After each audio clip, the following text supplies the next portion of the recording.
Hey everybody, this is HD. Welcome back. It is time for our HD Pro Game broadcast, and it is currently Saturday night, Sunday morning. These games probably won't come out until Sunday morning, but I did just get done doing my 2 daily ladders, which I was supposed to do Thursday and Friday, but I got them done earlier today, and it's time for some pro games. As promised, it is going to be none other than Butterfly, who I've never casted before. He is the red Terran in the bottom left-hand corner here on Xel'Naga Caverns versus none other than oGs.MC, who was the winner of GSL Season 3, the Grand Finals in South Korea. He won that, and he was awarded, I believe, 87,000 US dollars for his first place finish. So that is absolutely insane. That's an incredible amount for a Starcraft 2 player, and it just goes to show that esports right now really taking off all around the world, especially in South Korea as expected. So this is going to be a Protoss versus Terran, both these players in South Korea. I don't have any background data on Butterfly. I'm not quite sure what level he plays at. I do know that he plays in the GSL, so actually I do know what level he plays at. He plays at a very high level, obviously A rank or S rank, which is the letter rankings they use in South Korea. And I think if he's going to be playing against MC, who is obviously one of the top Protoss players, this is going to be an electrifying matchup. I think that both these players are obviously are in the S rank. MC, pretty sure he's in the S rank, and obviously Butterfly playing against him will probably be just at that level as well. So I'm excited. It is currently Saturday night, close to Sunday morning. I'm super energied up on Red Bull, so hopefully this cast I don't speak a million words a minute, but I think this is going to be interesting. Here comes a probe from MC just to do some preliminary scouting, just going to come around and do the roundy loop inside Butterfly's base. Nope, Butterfly not walling off his front ramp. Don't really need to do that as Terran, remember, because Terrans just don't need to wall off against Protoss as much as they do against Zerg. However, this does leave you vulnerable to some kind of an early chrono boosted Zealot, which I don't think MC is doing. He does have energy saved up on his Nexus, but he is not making a Zealot out of the gateway, so I don't think we're going to be seeing any kind of early pressure from MC this early on in the game. I think MC will be content to play standard. He is getting a relatively fast second gas on 21 supply. No, actually, that's pretty standard. I was thinking Protoss versus Zerg, but this is Protoss versus Terran. You do actually need that gas quite quickly, and we do have the Cybernetics Core getting that Warp Gate timing right on time as soon as the Cyber Core finishes. This really shows, you know, at this high level, these two players are the top of their class. Every timing has been perfected through hours and hours of practice. Obviously, if you're playing for thousands and thousands and thousands of dollars, I mean, obviously 87 grand is a life-changing amount. So when you play for that kind of money, you make it your life goal, your life career. These players are obviously very well talented. Every single build, every single building is placed at the perfect time. There is no problems whatsoever. In fact, it is very rare to see any mistakes made in the early game, if any whatsoever.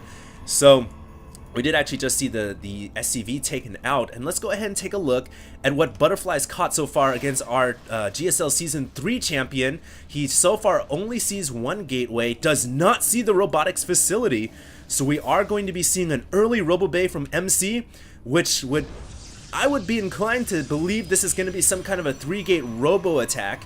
And really, this is a standard Protoss opening against Terran. You go 3-gate robo, you get early pressure against a Terran player, and it's really up to the Terran to be able to defend against that. Looks like we have a little skirmish outside of Butterfly's base. The Marine gets taken out right there by the Stalker. Also one Zealot leading the charge here. But Butterfly already has a ton of Marauders. He should be able to handle this quite well with his concussive shells just finishing. The Zealot will get taken down.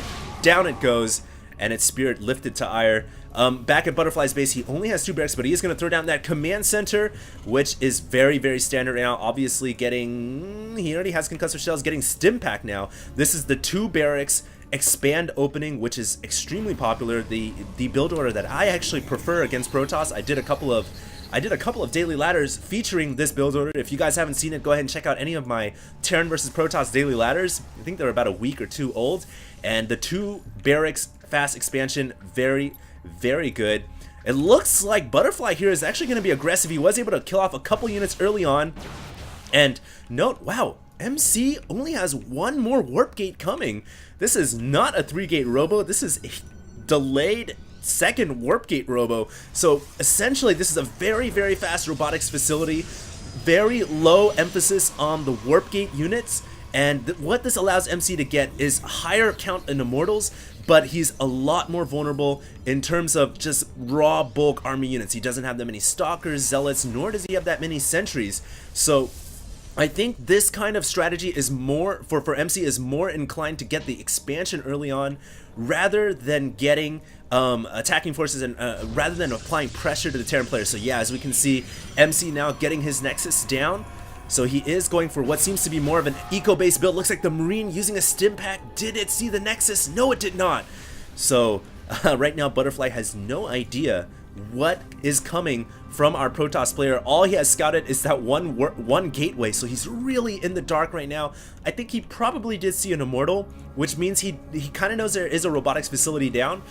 And really right now he's kind of in the dark. He doesn't know if there's some kind of mass attack coming, so that's why he's built all these bunkers. He hasn't lifted off his command center yet, his orbital command. Now it is going to be coming up as the orbital command finishes, and he is going to go ahead and secure his natural expansion. It looks like at the center of the map, we also have an observer crossing around with the Marine, as Butterfly really needs to know if the Nexus is coming up.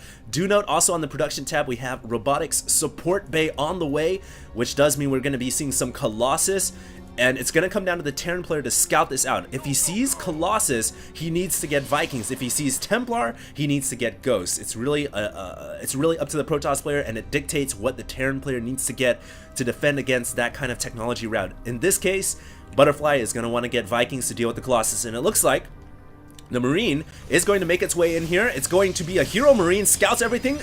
Speedy Gonzalez still going to stay alive, finally gets killed off by the sentry. And finally, Butterfly now realizes, okay, so the Protoss player, MC, did indeed go for an expansion. I know that I'm safe to macro up my SCVs now, so he's going to have some catching up to do. As you guys can see, 32 under 39. He's about 7 harvesters to go, and he will be able to catch up in that economy tab. But whoa, look at this. He's actually going to move out. I think he's just going to pick off this observer, though. Did he see it? Did he see it? No, I don't think he saw it. He's actually really pushing out here. This could be quite an epic push from Butterfly. We're going to go ahead and switch over to Butterfly's point of view camera here. He is at 134 APM, relatively low for this kind of a high ranked player, but effective actions are what really do matter. It looks like he drops a scan to see what he's up against the Protoss base. Back to MC's point of view here. His first Colossus is out. He realizes there is an impending attack. Is he going to be able to defend against this? This is going to be a very crucial moment in this game. I think that Butterfly is just going to scout here. The Marine barely makes it out of the way before the Colossus could have shot it down with some laser rays. And I think that Butterfly there was just pushing the waters, just pushing the buttons, testing the waters, and really that is just used to apply pressure, just to see what the opponent Protoss player has got on the field. Not really meant to do any damage whatsoever. And now he's going to actually fall back and continue his SCV production, so he has narrowed that gap just a little bit. 40 under 45. Do note he's got Vikings on the way now, so like I said, if you see Colossus, you get Vikings. If you see Templar, you get Ghosts, and in this case, you do want to get Vikings. We also have, however, we also have our Protoss player getting a Twilight Council. So, wow, this is a little bit unusual. Usually when a Protoss player is on 2 base and they've chosen to go for Colossus tech against Terran, it's kind of difficult to go for Templar tech or even Dark Templar tech off of 2 base. It is viable off of 3, but this is a little unusual going for that Twilight Council. Maybe he's just going to get the Blink upgrade though. We'll see what happens with regards to that. And at this point in the game, I would really like to see Butterfly on the other side of the map, maybe make some use of these dropships, do a little harass with the dropships, go behind the mineral lines and drop some Marines off, do some damage that way. That's a very effective way to play mid to late game Terran versus Protoss. I don't know if Butterfly is going to actually do that. It looks like he's just chilling and really working on that macro at this point in the game. In the meantime here, MC pushing out. Note, we have Templar Archives on the way, so MC is really going to be strained for gas as he tries to go for both Colossus and for Templar tech, but this can really pay off. He's also even getting Blink as well, so this is all around the boat here for MC. Maybe he's just pushing out just to test the waters as his opponent did earlier, but Butterfly, not scared, going to push to his Zelnaga Watchtower. He's also got a ghost himself, so maybe he actually scanned the Templar archives. No, he did not. So this is a very preliminary ghost, but that is going to super come in handy when he deals with the inevitable Templar, which Psystorm is now on the way. This is really, really crazy, guys, to see a Protoss player going for, like I said, Colossus and Templar off of 2 base. This is highly unorthodox. He's very, very gas-starved when a Protoss player tries to do something like this. I'm very interested to see what's going to happen. We're going to switch to the army tabs. You can see that the Terran is just ever so slightly ahead. In economy, just an inch behind, but really doesn't make much of a difference. It looks like Butterfly is edging to push forward here. A Marine and a Stalker going to meet each other at the 3rd expansion of MC, but the Stalker will take that out quite easily. We have large troop movement across the map, as you guys can see on the mini-map. These Stalkers, oh, they're getting a little bit too close here. MC, oh, wow, thank God he had Blink. Blink that back. The Colossus here getting really up close and personal. Great force fields, and now the Storm getting dropped down. I think the Storm is going to absolutely annihilate these Vikings, and Butterfly here may be in a lot of trouble. He had a lot of Vikings. He was able to take out all the Colossus, but the Storms really did a lot of damage as well. I'm not even sure if the Ghost was able to get his EMP off. Looks like both armies were traded quite evenly. MC going to fall back the long route, and that may cause him to lose this Nexus. If he loses this Nexus, it's going to be absolutely horrible. As we can see on the mini, there's a gold expansion going up for Butterfly. So Butterfly is in a huge advantage right now. It looks like, though, MC will be able to defend just barely. 2 Templars coming up. We're going to see some Storm action here. The Marauders could be in a lot of trouble. No, we have a feedback to take out the dropships, and then the Archon being recycled out of the 2 Templars. Remember that when a Templar runs out of energy, you can use 2 Templars to make 1 Archon, which is quite the beefy unit. It's basically just a big meat shield that does actually does a lot of damage to biological units, so it's a great way for Protoss players to recycle that High Templar because it takes so long for that energy to regenerate. So very nice engagement right there.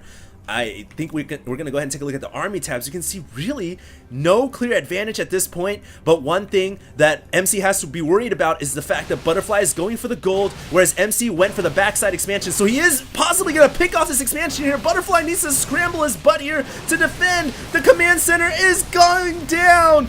It just blew up into a bunch of little itty-bitty metal particles, and Butterfly here has got to be hitting himself in the face for allowing that to happen.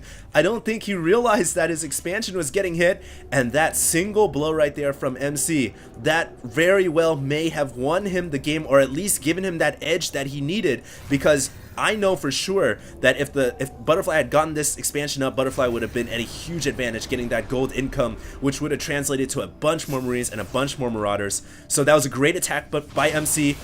Preliminary Storm there. Nice dodge from Butterfly. Second Storm catches a ton of units. We did just have an EMP, I believe. I might have misread that. It's a lot of action right now. It looks like the Vikings going to go ahead and go straight into the mineral line. So very intense moment right here. MC realizing that may have to fall back. His Stalkers. The Vikings land. Stalkers being warped in. That's the power of the Protoss warping technology. And I think these Vikings should get taken out quite easily. It's gonna be close. Vikings are not going to lift off, and an Archon comes from behind, zap down the Vikings. But meanwhile, the Bio army coming in through the front, and it looks like MC is going to have to deal with the reinforcements first before he can engage the main army. MC here could be in a lot of trouble. He's warping in more units. He needs Templars to storm so badly. There's a Storm picking off a bunch of Marauders and Marines, and Butterfly will have to fall back. I don't know if he can continue this crusade against MC. He will have to fall back. The Stalker's even blinking forward there to pick off the remaining dropships. Very nice battles so far. On the income tab, MC now is wildly ahead at 73 over 59 harvesters. That just goes to show that MC, a GSL Season 3 champion caliber player, he's showing that he earned that $87,000. Butterfly has some work to do. Look at the godly amount of warp gates we have here. Jesus, that's a lot of warp gates. It's only 20 minutes in the game, and even I would have a hard time getting this many warp gates and being able to actually make use of that kind of money. But MC is showing that it can be done. He's already got 76 harvesters, which means he doesn't really need to build any more harvesters for the rest of the game, unless, of course, he loses them. And Butterfly now, the one advantage he does have is he's got the gold expansion. He needs to defend here, though. He should fall back to the Planetary Fortress if he finds himself in a bit of trouble, but I think he should be just fine. The main Protoss Army coming from the top. Notice MC has completely switched his tech. He's no longer making Colossus, which is very, very smart in my opinion. I think Templars are much, much more stronger against clumps of Marine and Marauder Bioballs. That's just showing the power of the Storm right there, taking out a bunch of Marines and Marauders. Now the Marauders trying to flee back towards the Planetary Fortress and the bunker, and it is going to be a very close battle. MC here realizing he doesn't want to overextend himself because that can cost him the game, and the SCVs repairing that bunker at the very last moment, bringing it back up to full health. An incredible battle right here as MC continues his onslaught. He knows if he can take out this Planetary Fortress, then the game is in his hand. It's in his grasp. An Archon and 2 Zealots even pushing forward to take out, threatening any reinforcements from coming and defending this Planetary Fortress. It looks like the SCVs and the bunker will hold against an Archon and like 8 Stalkers. I don't know if MC read that battle right. Maybe, I don't know why he's falling back here. Is there an attack going on somewhere on the map? I don't see anything really. So I don't know why MC decided to fall back there. I really feel like he could have at least taken out the bunker. Maybe not the planetary, but he could have taken out the bunker. But he is going to reposition his troops for now. We can see the harvester count really in favor of MC now. 84 over 46 harvesters. The army supply tab favoring MC heavily as well. And do note, MC now has the gold expansion, so things are looking pretty bleak for our Terran player. He's going to get just carpet stormed here, and everything's going to get taken down. So this is going to be the last resort for our Terran player. His orbital command and his natural threatening to go down. He lifts it off so that it cannot be, well, it still can be attacked by everything here. So it doesn't really matter. I think that our Terran player is going to have to GG out of this game. We have a ton of additional reinforcements being warped in there. And Butterfly is on his very last limbs. The orbital command that was fled to the air did go down. Now SCVs are forced to pull off the line. And I do believe that Butterfly will lose this game. MC is most likely going to win. I honestly don't see how he will lose at this point. It looks like a couple Stalkers will flee towards the backside. And this Archon is actually going the completely wrong direction. It will get a couple SCV kills though, so that's nice. About 4 more SCV kills, so I think that's well worth it. That just shows how meaty the Archon really is. And but really, honestly, Butterfly right now, he is in a huge deficit. I mean, huge deficit. He needs some kind of infusion of cash and army units quick. He is like looking really, really bad. There's really no analogy I can put to it right now. He's basically just extremely poor. And he needs like charity donations right now if he wants to get back in this game. It's 24 harvesters, under 92, and he's really only got 1 base mining, whereas MC's got 1, 2, 3, about to be a 4th base. And so I think this is pretty much gonna be a GG here. Unless MC, oh, nice blink right there. I was gonna say unless MC like disconnects from this game, but he is gonna blink into the main. I don't think a disconnect's gonna happen. Planetary Fortress here should be able to hold against these forces, but we will see some storms. No, the Templar is gonna fall back, not going to commit just yet. Storms against a Planetary Fortress that's being master paired is very, very effective. Because obviously the SCVs will wrap around the command center, making them very, very vulnerable. But at the meantime, we do have MC taking out the entire production facility area of Butterfly. Just killed off, I believe, 2 barracks, which is absolutely huge. Which it really just digs that ditch a little bit further down. Instead of being, 100 feet down, make it 110 feet, which means you need to be a giant to climb out of there. And I don't really think Butterfly is going to be able to do that. Not in the state of game he's in. But I never give up hope on a player. If he can do it, I will say Butterfly is officially the most craziest player, the best Terran player I've ever seen. And obviously these guys are, S rank, they're high level, and Butterfly feels like he can still win this game. So he's gonna stick into it. He's gonna stay in, and you gotta commend him for that heart and that bravery to just continue playing, even though all the odds are against him, even though MC's got like 4 times more harvesters, almost 4 times more harvesters. Butterfly feels like he can still hold on to this game. Maybe he needs to, he really needs to get another expansion is what he needs to get. But, oh wow, I don't think it matters. Look at how many warp gates are coming in here in addition to this many. So that's like 20 warp gates. Here comes MC. He's going to barrel his way forward. That is a crap ton of Archons, which means that this game is pretty much GG. Butterfly here is scrambling, run back to the planetary. This thing, I think, has like 40 kills so far.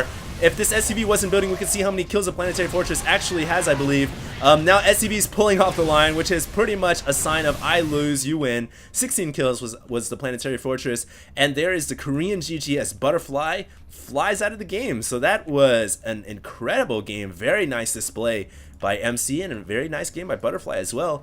That is this is the blood-soaked battlefield right here. All the blood right there. And notice really no Protoss remains. Maybe that little thing right there belongs to something. No, actually that's an SCV. So that sucks. Butterfly pretty much got owned. And that was a very incredible game. We're going to actually have another Korean pro game coming up right after this. So I want to thank you guys for staying tuned. Make sure to subscribe.